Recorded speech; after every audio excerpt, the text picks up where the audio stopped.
E aí, pessoal, o timeline tricolor desta segunda-feira vai falar do time que deve viajar e jogar no Peru. Vai falar também sobre Edenilson, sobre Dodi, sobre material esportivo, sobre categorias de base e uma preocupação que começa a tomar conta das categorias de base. E muitos assuntos por aqui. Vamos falar sobre isso? César Cidade Dias falando de Grêmio aqui no YouTube, papo de gremista para gremista. Mas eu preciso falar das baterias Duran. Você aqui já sabe que quando fala em baterias Duran, precisa saber que tem o melhor preço do mercado. Baterias Duran, melhor preço do mercado, sempre. O site bateriasduran.com.br, as lojas físicas na descrição do vídeo. Você tem a oportunidade de trocar o óleo com desconto especial por ser aqui do canal do CCD. Então conheça as baterias Duran, conheça as lojas das baterias Duran e saiba, baterias Duran tem o melhor preço. Agora há pouco, né, o Grêmio divulga ou confirma uma lesão muito leve na coxa do Edenilson. O Edenilson não jogaria contra o Bragantino e naturalmente, em razão dessa lesão, mesmo leve, está fora do jogo também no Peru. Então essa é a última notícia há pouco. Estou gravando esse vídeo perto das 6 da tarde, há poucos minutos aí a gente teve a confirmação dessa lesão leve do Edenilson, que tira ele desse jogo no Peru, mas que já não estaria em campo em razão da sua suspensão. Peru, que deve ter um time com algumas modificações. A gente vê o Edenilson fora, o Marlon não pode jogar porque não está inscrito e o Bright White, pelo que eu soube, também está fora. Então, mesmo que o Grêmio leve a maioria dos seus jogadores, e essa é uma informação interessante, o Grêmio vai levar todos que tiverem condição. Quem for preservado por algum momento não vai. Agora, o Grêmio não vai com um time totalmente alternativo, o Mano viaja junto, pelo menos essa é a informação de hoje. Inclusive a expressão foi, todos que tiverem condição vão estar no Peru jogando pela Copa Sul-Americana. O Grêmio quer isso. Isso é uma informação interessante da gente relatar. Quem eu soube, o Edenilson já sabia, o Marlon já sabia e também o Bright White. São os únicos jogadores que eu tive confirmação de que não estariam no jogo. Por preservação e, naturalmente, o Marlon porque não tem condição jurídica, né, de estar no campo, também é interessante. Outra confirmação hoje foi o Alisson indo para o profissional. Por que o Grêmio formaliza quando um jogador que já está atuando vai para o profissional? Porque isso tem efeito jurídico. O Grêmio, quando assina os contratos de base, coloca uma cláusula que, se ele estiver integrado ao grupo profissional, ele recebe um aumento, ele vai para outra categoria financeira. E por isso é que o Grêmio renova os contratos e não diz que está no profissional. Aí os meninos começam a jogar, daqui a pouco vem a notícia. O jogador tal foi efetivado. Aí tu diz, pô, como assim efetivado? Ele é titular do Grêmio. Pois é, do ponto de vista jurídico, isso é importante porque essa confirmação é que determina que ele passe a outro patamar financeiro. Acho interessante que a gente também coloque isso, porque muitas vezes as pessoas não entendem, né? Por que o Grêmio formaliza dessa maneira?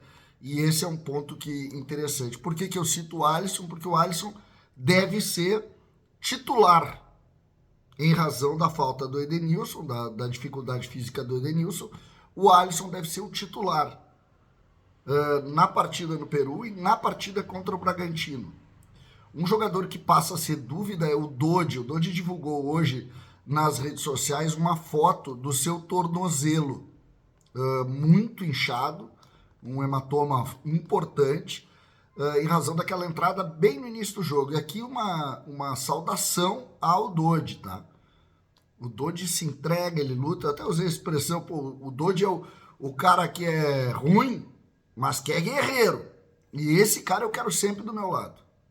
E quando eu falo ruim, eu não estou diminuindo. É aquela ideia de não é nenhum grande jogador e tal, mas ele está lutando. É uma figura de linguagem que a gente usa aí. Muitas pessoas me criticaram, mas pega um pouco a figura do que eu estou dizendo. Não é o balaqueiro, não é o bonitinho, não é o que todo mundo valoriza, mas é um cara que está se dedicando muito. Um assunto que foi importante hoje também foi o material esportivo. Ontem saiu muitas imagens dos patrocinadores da camisa do Grêmio, da Umbro, caindo. E a gente sabe que o Grêmio está trocando de fornecedor de material esportivo, tá? Hoje surgiu ainda o nome da Mizuno em GZH, né? A Mizuno entrou, fez uma proposta, a Umbro quer a manutenção, mas o Grêmio quer trocar porque entende ser necessário. Eu soube de outras empresas que também entraram no processo seletivo e que não foram escutadas. Por exemplo, a Capa, que já foi fornecedora do Grêmio, entrou no processo seletivo também, quer também, mas parece que não foi ouvida a sua proposta. Então, a gente está vendo aí algumas empresas que estão surgindo, lembrando que o Grêmio tem que assinar logo esse contrato, né? Porque tem que começar a produzir. Então, eu acredito, inclusive, que deva ser dentro do mês de maio a definição disso.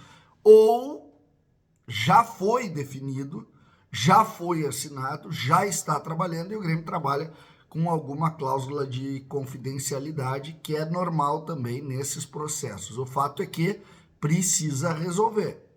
Precisa resolver.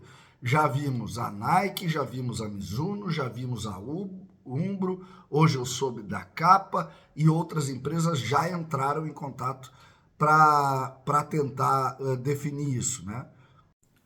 Um outro assunto importante por aqui fala de reforços.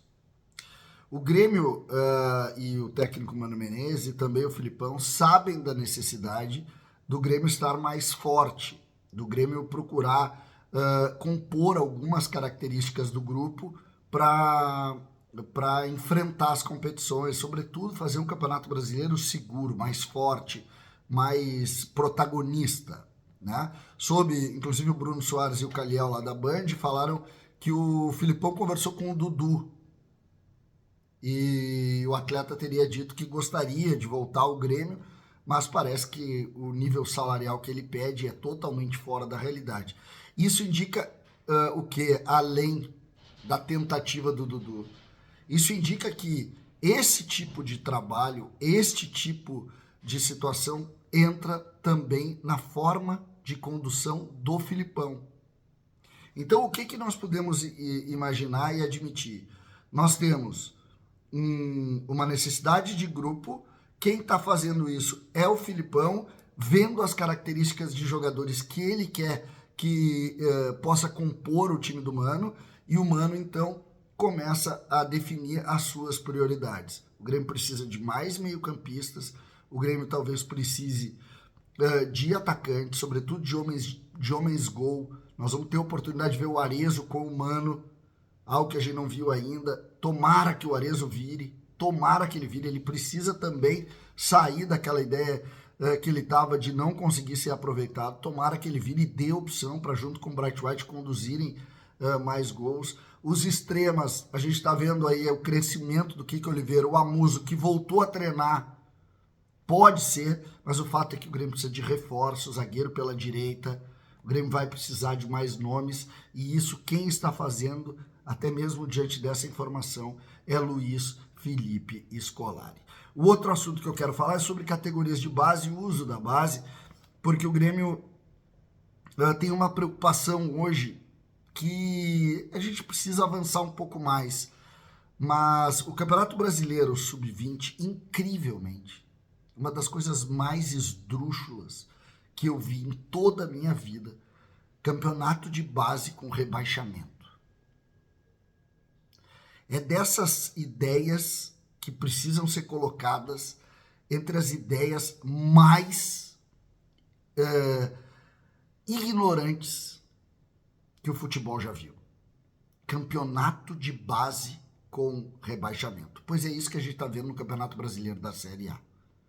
E isso preocupa o ambiente, porque tu jogar uma competição contra outras equipes que não as maiores equipes do país, tiram completamente o interesse, muitas vezes, de empresários de ter esses jogadores aqui. E o Grêmio está numa situação na tabela porque usa quem? Jogadores de 16, de 17 anos contra jogadores de 20 anos, que não vão virar. Então tu tá criando um nível de competição nesta idade que não interessa os clubes formadores. Interessa para meia dúzia de clubes que vão ser muito mais clubes de empresário. Então, uma ideia absurda e que o Grêmio precisa, infelizmente, colocar no seu pensamento, porque isso pode, de alguma maneira, enfraquecer nos próximos anos, muitas vezes, quando tu quer trazer esse tipo de jogador para cá. Então, o Grêmio vive isso, porque enfraqueceu o seu time para reforçar o time principal e pode sofrer um revés, porque os pensadores da CBF conseguiram se superar. É de uma ignorância poucas vezes imaginada. César Cidade Dias falando de Grêmio aqui no YouTube.